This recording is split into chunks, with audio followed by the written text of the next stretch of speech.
Hello, my name is Holly Schreiber, and I am happy to welcome you to Signet's webinar on how to ace the SAT and ACT. So we're going to focus on 10 of our top tips that will really emphasize efficiency in preparing for the SAT and ACT. We know that students, when they're preparing for college and their applications, there's a lot of things going on in their lives. They have to make sure that they're performing well in their courses, that they're maximizing those extracurriculars, and they're they have time for themselves and they're growing and having fun. So our goal here is how to set up a efficient and effective plan for them to either self-study or seek out tutoring or additional support or decide to go test optional. We should be able to give you as much information as possible in this time to help you make those decisions and set up a plan. All right. So our first big tip is to prioritize using real test material. So there are options that come directly from the test makers themselves. This example on the screen is the real guide to the ACT. It has actual ACT questions included. You'll find the same thing through the SAT. And then you'll find a lot of competitors that may come up with their own versions of tests that are similar as part of a test prep plan. Because those are approximations, they're just not as valuable as getting the real test material. So focusing on actual tests. There's plenty of material out there for the SAT and ACT. So we really encourage you either, when you're doing tutoring or if you're doing a self-study plan to prioritize using those materials. You can find online versions on those test websites or books that provide this information as well. For our next tip, we really think it's a great idea to start with a full-length diagnostic of the test. This is for a couple of reasons. One is if you take both the SAT and the ACT, that will help you decide which test is stronger and which one you should focus your energy on. I'll talk more about choosing which test a little later in our Q&A section. So some of you or your students may have taken the PSAT or PACT. Those can be extremely helpful, but they are not the equivalent of those full-length tests. They're a little shorter and they're slightly different. That might be a good starting point to think about where you might fall and where to start thinking about your target score for these tests, but they don't take the place of a full-length diagnostic. You ask where you might get them. So one option is on the official websites for these tests. You can find a free version of the test, time it yourself, make sure that you've set aside time, ideally in the morning on a weekend, to take this, and that you're being very diligent about timing yourself and moving through the whole test in one go. The other thing that you can do is we're happy to set up a free diagnostic test for you here at Signet. What we would do is often we set up both tests, an SAT and an ACT. We would set up an account on our online score tracker and send you a PDF of the test that you would be taking. You'd print out the test, and when you're ready to take it, you log into the score tracker. It keeps track of the time for you, and you enter your answers onto that for analysis. One of the benefits of doing it that way is that we can then break down the test into separate subject areas, and we can provide a complementary analysis of the test results to help you understand where strengths and weaknesses fall, what are the patterns and priorities for improvement that we're seeing. If you take both of them, again, those are free. We can also help guide you in choosing between the two tests and figuring out which one is performing the highest and which one has the greatest probability of seeing a nice boost. So those are your options. If you or your student, depending on who I'm talking to, already took a diagnostic at another test prep company, that's fine. You should have a diagnostic score, and hopefully you might have a little information like a breakdown of what questions you missed or a graph analysis of how you did. those can be really helpful. So when we're working with students that have those, we'll start from there, glean as much information as possible, and use that to set up our tutoring program.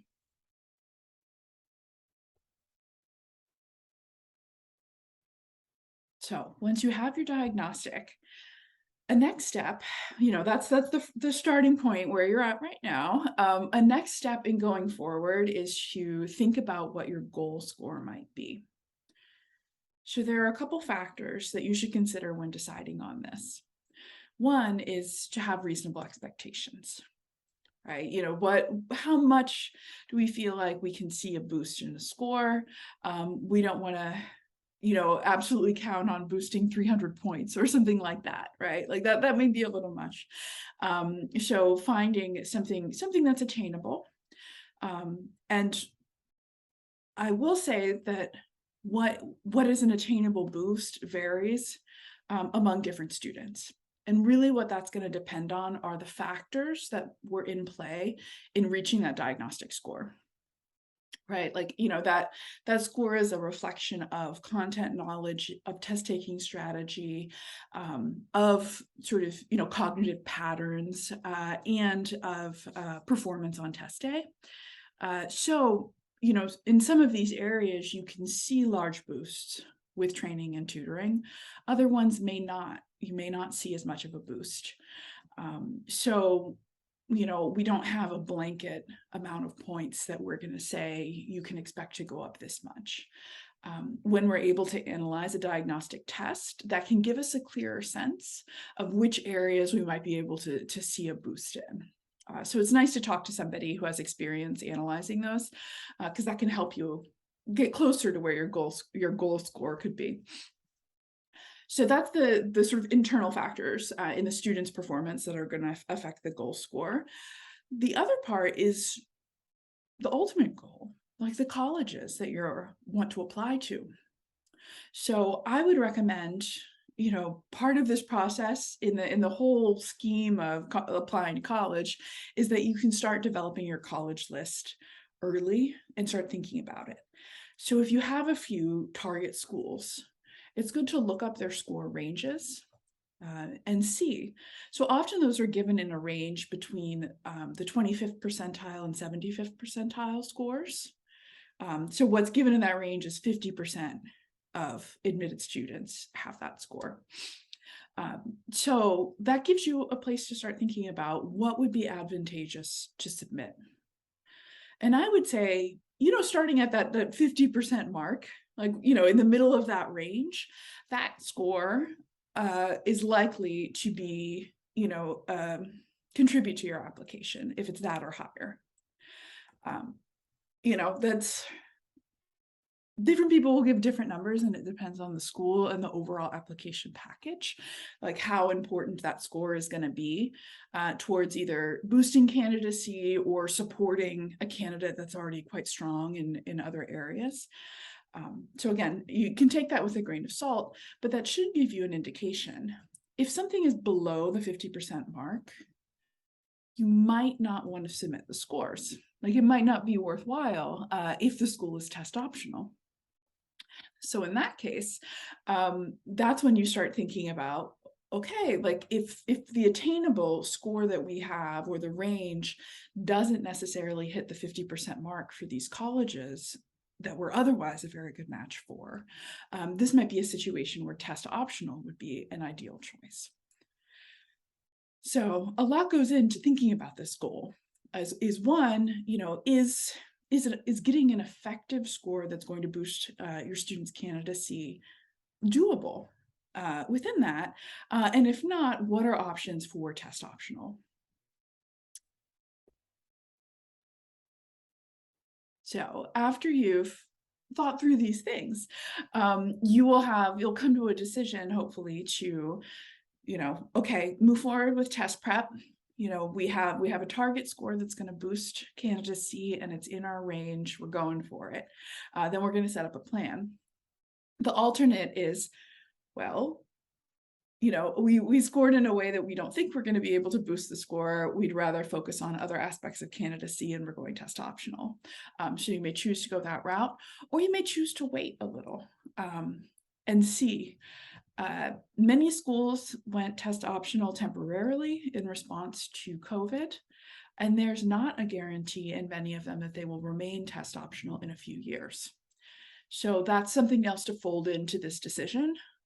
If you're starting early enough in figuring out when to prepare, right? If this is the summer before junior year, and you're not sure about moving forward with tutoring or test optional, you can choose to delay a little bit, to where you'll have more assurance about which schools are going test optional and which ones aren't. So if you decide we're charging ahead with our study plan, we have a goal score that feels in reach, it's nice to put a timeline on that. So you can look up the established test dates for the SAT and ACT, see when they are, mark them on the calendar, and have those set up. I'd recommend planning for at least 2. It'd be amazing if on your first session, a student just knocked it out of the park and you don't have to, there's no need to take it again. But often we find that it's helpful and beneficial for students to take the test more than once. So, in the timeline, figuring out, at least 2 test dates that will fit. You want to give yourself enough runway to prepare for these tests. So I would say, planning on at least 2 months before that first test and planning on taking the second test after and preparing in between. This really depends on what the diagnostics reveal and how much work needs to be done to boost content knowledge. So if you found in the diagnostic that the content knowledge was very strong, the student knew most of the math concepts, it was just a question of kind of careless errors or maybe running out of time or like strategy circumstances, you might be able to get away with a shorter time frame. If you found that there's lots of areas that need to be brushed up on, like there's lots of concepts, a student didn't feel like they understood some of the math questions being asked, or like, we need extensive work to raise reading comprehension, which, is quite global work and needs some time, then you want to build in a longer runway before that first test. We recommend kind of sectioning off the tutoring and having a plan as you're leading up to that test date. Don't try and do everything all at once. That can be a little overwhelming, and that can lead to a lack of focus in the test prep. So part of the advantage of having a plan and a limited time frame is that you can section it off week by week of what area you're working on, what area you're really going to jump into and dig deep with. In order to break up that time frame, especially if you have a longer time frame, right? If you wanted 3 months or 4 months of study before the first test, try to schedule in practice test dates to take the full-length test and commit to timing it and replicating that test situation as much as possible. This sets mini deadlines and check-ins to make sure that your study strategies are working and that you're seeing the results you want. And it gives you time to change course if not. So if you've done a month and a half or a month and you take a practice test and you don't see a boost, you'd still have time to reach out for tutoring or change the focus in your test prep plan. So those practice test days really help. They also help build up stamina. Because often, when you're doing test prep a little bit each day, sprinkled throughout the week, that's necessary for building confidence and knowledge and practicing skills, but we also want to have, build up the stamina to do that full test. And especially if you're getting extra time, then that's going to be a very long time sitting there taking the test. And part of the strategy is learning how to budget your energy and maintain focus for that long. So don't forget that aspect of it when you're prepping. Okay, so finally, you've made a lot of these decisions, you have a study plan, make sure that it's all condensed in one place, ideally one that's visible that you can check up on. So if you have like a one-page plan and you put it on your board and it's there, you're going to be able to track if you're veering off from it or getting off track. If you set these mini deadlines and test dates or goals, you can also put them on a calendar digitally.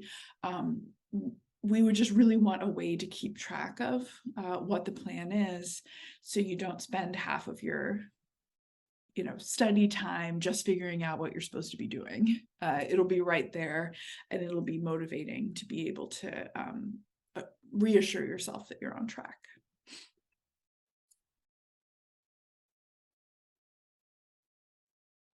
So next tip is what happens in those sessions. Now that you have a plan that's bounded in time, and hopefully sort of split up based on the priorities that you have for addressing the areas that need support, make sure that you're taking the time to think about how you or your student is studying.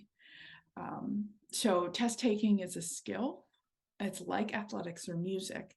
It must be practiced. So it's not enough to just learn the math concepts or, understand how the English or reading sections work. You would really need to practice taking those tests, and, kind of review and redo and cement the performance of doing those problems under pressure too. So one of the really effective ways of doing this, we found, is to keep a logbook. So this could be a spreadsheet that you have on your computer. And the one that I use is fairly simple. I write down the practice test, like the number or where I got it, and the questions in each section that I got wrong. Then I will explain the reason why I missed it. Whether it's a careless error, or I didn't know the concept, or I knew the concept, or I forgot.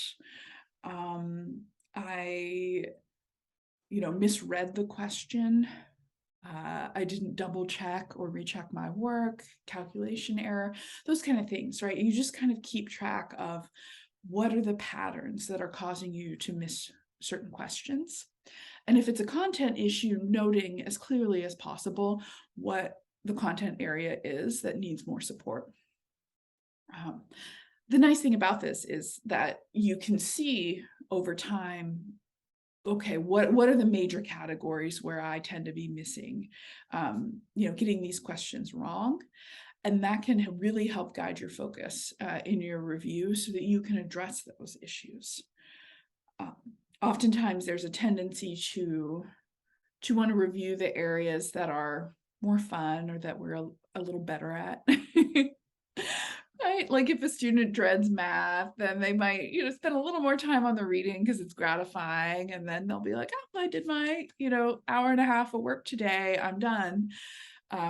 Keeping the log really helps bring into focus what are the areas that need work and what are the areas that are costing us the most points. So there may be a certain topic that you missed once and you didn't know, but it comes up so rarely on the test that it's not a big deal. Well, keeping a log will help you assess that, right? They'll be like, wow, you've missed a lot on slope-intercept form. That's a big priority. It's something that really matters. There may be a missed question here or there that has a different cause, but it's less of a concern and less of a priority. Okay, so by now we should have a sense of, okay, what's our strategy for review and how do we understand what types of questions and work we need to focus on. Building this into our lives and our routines, especially when we're so busy, can be a challenge. And so one of the best ways to do this, to overcome procrastination or avoidance, is to set up a routine that's time bounded. So we'd recommend 2 to 3 hours a week as a minimum for practice, and that can be split up, right? So if that's like asking a lot, or if it's continuously really stressful for a student to try and do an hour and a half of practice a day because they have all these other responsibilities, well, try 30 minutes a day more often. Try to fit it in a study block or some other already bounded structure. Those are ways that we can make sure that the studying is happening continuously and it doesn't keep getting pushed off in favor of other more urgent seeming work. We really recommend planning out what will be done in the session beforehand. We say a day before on here, but you could do a weekly plan if that's more helpful, right? Like on Sunday, kind of look over the material that you'd like to review for the week, assign certain sections or passages for the week, and now you have your game plan. That makes it nice because, again, it keeps the focus on the areas that need the most work. You're making a conscious decision to focus on certain areas as opposed to other ones, right? Like when you're in a time frame of not having to do it quite yet. So you're sort of scheduling, okay, for Thursday, I'm gonna do this math section. That's not a decision you're gonna leave to yourself on Thursday when you may not feel like it. When you do your practice test, try to replicate the early morning timeline of it. I know that some people aren't morning people and it may be difficult, but we have to be realistic. That's when the tests are being offered. So you have to take into account any of that morning fogginess or slow moving gears as part of just the reality of taking the test. So it's best to simulate that when you're doing your practice test so you don't get blindsided by it on test day.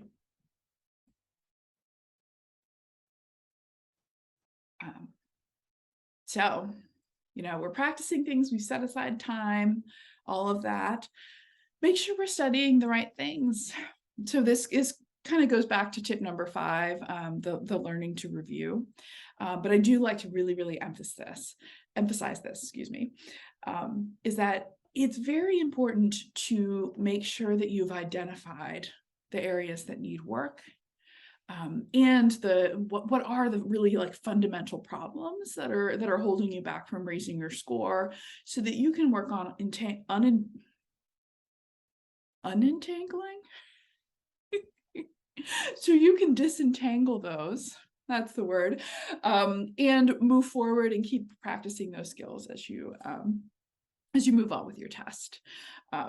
So know that in certain areas, there are what we call high impact items. So, there are certain grammar concepts that get tested over and over and over again. Sentence completion, correct use of commas and avoiding comma splices, things like that are just going to come up a lot. And so it really is worthwhile to make sure those fundamentals are sound. There are some other items that may come up maybe once or twice.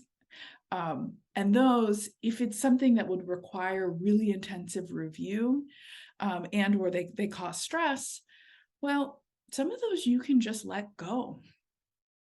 This is where having a target score can be really helpful. So if your target score, if you're looking at a 1350, there's a lot of questions that you can miss. You don't want to miss all the questions, right? But what you can do is you can calculate, or a tutor can work with you to understand how many questions you can miss in each section to reach your target score. And then you can make a choice. Like, okay, trigonometry, no. It's if it's going to take so much effort to brush up on this concept and it's only going to show up rarely, then that can be part of the questions that I just let go. And that can be very freeing in some cases, because it's, well, okay, we don't have to spend 3 weeks reviewing this concept. We can focus on the things that are really going to boost the score.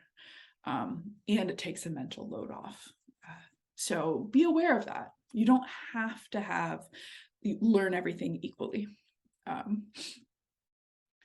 so this final question, what is your bottleneck? So that's the thing that might be holding you back. And it matters. It's different for different people. So for some people, it may be time can be a huge concern in that. that they're stressed out about the time, they're watching the clock, but by the time they get to the end of a section, they've got to rush through it and it's lowering their score. Well, in working on this, we would find that, okay, perhaps we need a different reading strategy. So if this is with reading comprehension, we might think of a way to make the reading process more strategic, to have a student move faster and be more in control of the time. And then that strategy would help them get past that bottleneck. There would still be other questions and strategies to incorporate, but time would be the fundamental issue there. And bottlenecks can also occur conceptually.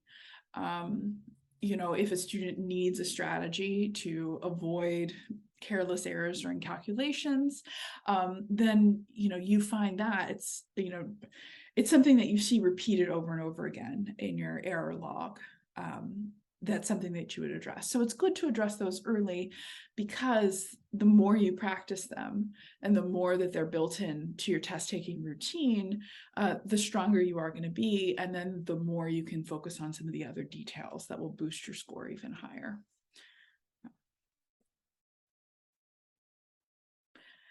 So as in the example that I discussed a little earlier, it's important to practice timing. Time it's one of those features of these standardized tests that's just ever present. It can work in your favor by helping you focus and feel like, keep you on task, or it can create tremendous anxiety for students. So it's important early on in the diagnostic stage even to really understand your relationship to time in the test. Do you feel rushed? Did you run out of time? Are you aware of the time you are spending when you're taking these things? Do you tend to get sucked into a problem and spend several minutes on it to the detriment of others?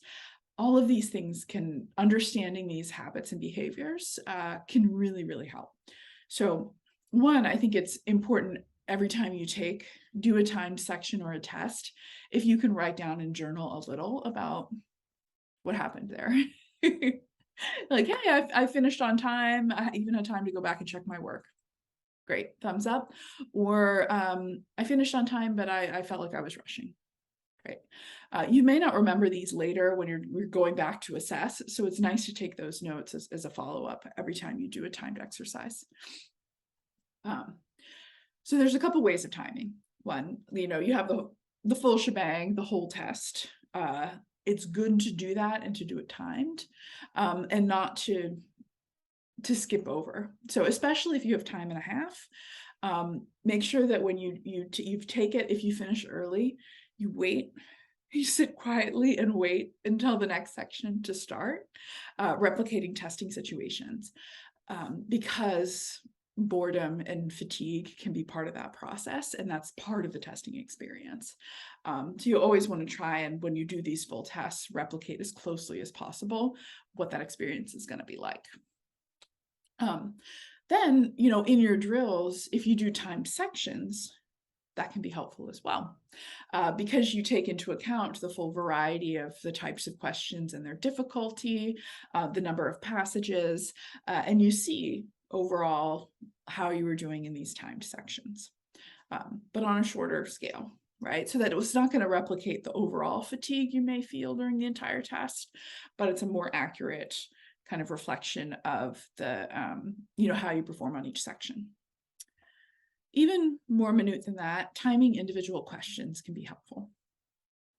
I wouldn't say to get too stressed out about this, because naturally we spend different amounts of time on different questions based on difficulty, our familiarity with them, etc.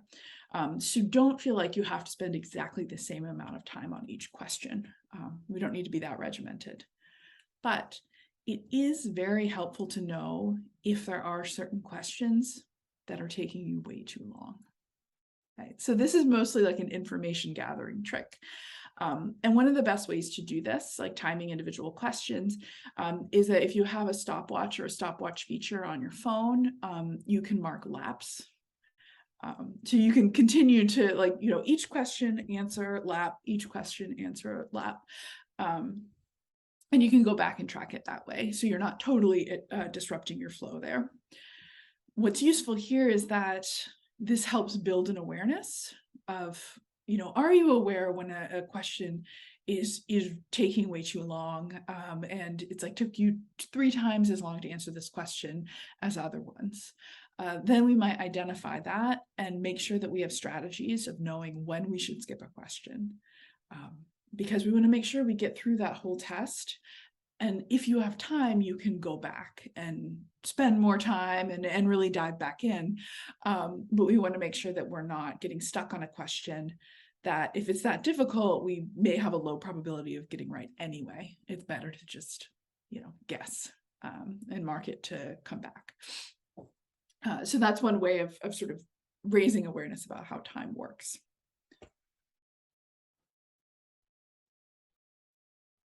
So with tip number 9 is to think about and deal with testing anxiety, even if you don't think it's really a problem or, that you're an anxious person. Same with time. It's nice to, as I said, kind of nice to journal at the end of every practice test that you have to note, okay, how did this affect how I did, even if it was fine. And so with testing anxiety, that can be a helpful practice as well, just to raise awareness. You can think about how you feel before a section, and then afterwards, were there certain questions that made me nervous? Was time affecting how I was approaching this? And just kind of, noting without sort of any sort of judgment or negativity about how you're feeling about these tests and the certain sections and things like that. This can help you, because what we want to do is identify if there's anxiety triggers that might come up. It can be certain topic matter, like in the reading section, something's very, very sciencey, or it's very literary and flowery. Sometimes certain types of passages can cause students to be like, oh, I don't know what's going on. I'm a little stressed out, and then they perform more poorly. So if you identify that, then there's ways to gradually expose yourself to that material, focus on it a bit more, and build comfort.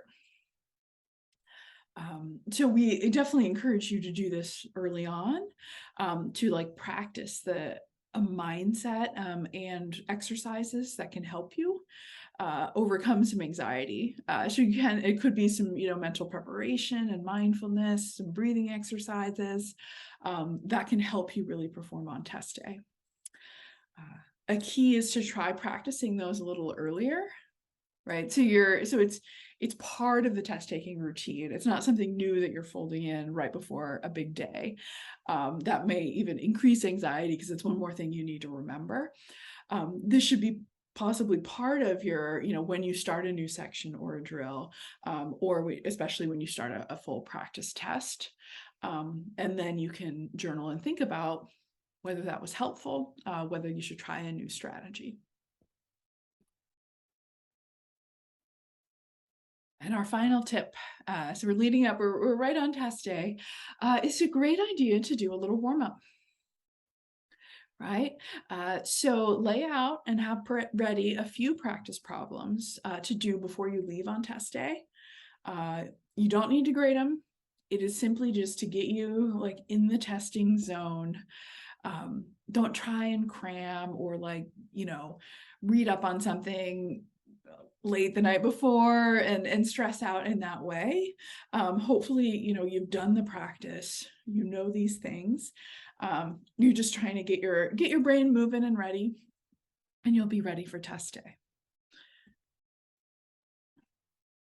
All right. So those are our big tips. I had a couple questions throughout that I wanted to address and add on, just as they might be helpful.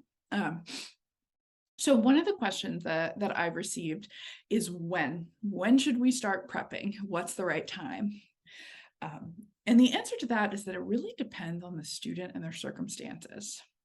I would say that, toward the end of sophomore year, the beginning of that summer before junior year is a good time to check in and create a plan.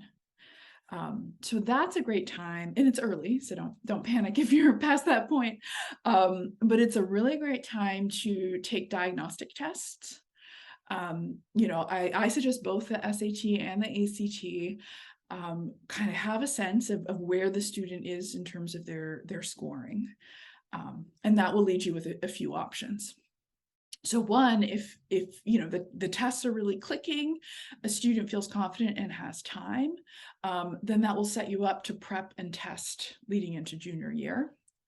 It'd be amazing if you could knock out the tests by then, and then be able to really focus on essays and performing well in coursework and doing all those extracurriculars, right? So that's one pathway.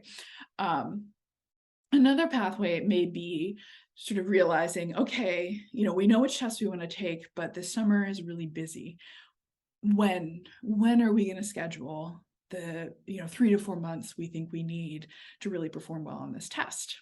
Well, okay, then you have part of the information of the puzzle, and you can really think planfully about when you can make this happen, and make it a priority so that it's not being constantly sort of pushed to the side because of a busy summer schedule, or juggling a bunch of AP exams and those kinds of things.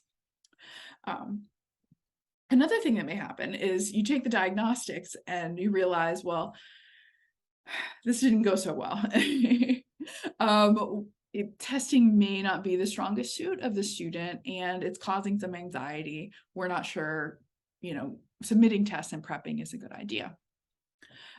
So it's early enough to, one, maybe you're not completely sure what the college list is going to be. You're not completely sure whether these schools are going to remain test optional in 2 years, right? There's a lot of things to be thinking about then. So essentially your plan can be to wait a little bit and see. You can see, especially if there's content knowledge that may help a student, boost their performance. You can set a target check-in date, maybe, in 6 months or so, and longer. That like once you have a more solid college list, when it's a little closer to when you'll be applying, you might have more clarity about those factors to go test optional. And finally, for some students, you can take these tests, and if it really does not correlate with a student's academic ability, and some of the issues involved are very contrary to a student's personality or learning style, you can decide to go fully test optional. And it may limit the choice of the college list in the future, but it's something to take into account that sometimes it can cause needless stress to do all of this preparation and not see gains. And a student might be better served deepening their extracurriculars, or taking one of those harder classes that will be a real challenge for them. Many of the schools that have been historically test optional have argued that the tests do not reflect academic preparedness and success in college, and many of these are quite elite schools. So it might be a good opportunity to research ones that have been test optional for the long term, and see kind of what that application package and process might look like.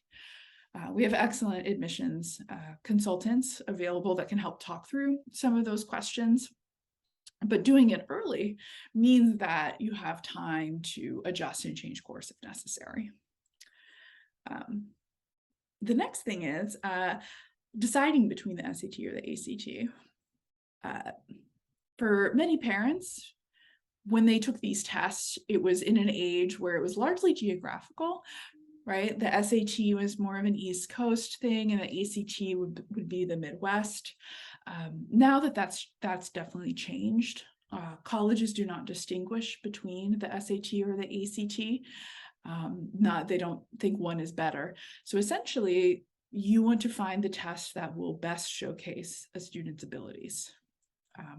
So those diagnostics help, of course, because some students just naturally click with one test over the other. And analyzing those diagnostics can really highlight those areas of growth where we can maximize those points. So you want to take those two things into consideration. So generally speaking, the ACT is a little more straightforward in the way it asks questions. It covers a bit of a broader range of mathematical concepts, but it's more clear how they want you to answer them. And that clarity is appreciated by some students. It also has an additional science section, which is, it tests in part reading comprehension, data analysis, so looking at graphs and charts and analyzing them, and an understanding of the scientific method. So it's that, and the real rub of that is that the time pressure is a little more intense. It moves more quickly. So students that can really, you know, strategize and work strategically to move through the test at a quick pace can generally succeed in that environment. With the SAT, you have a little more time, right? It's a little more open. The questions tend to be a little more layered. It's, you know, kind of those logic problems a little. And so for some students, that's a welcome relief, right? You know, oh, okay, it's like a little more thinky, but I'm not panicked about time the whole time. But for others, they find it quite frustrating that it feels like, you know, hey, this is convoluted, and they don't like approaching the test in that manner. So those are kind of the fun, like, overall differences of it. And generally taking both tests and comparing them is one of the best ways to find out which one fits better. And again, right, it's not impossible to switch course halfway through, but we really see like the best results in students that will choose one of them fairly early on and focus their prep in on that test. So we recommend doing that as an early step, even if you're going to wait on tutoring or setting up your own self-study plan until a little later. All right, so that is the webinar. So I have my contact information here. Feel free to reach out if you have additional questions, and I am happy to answer those. Thank you. Bye.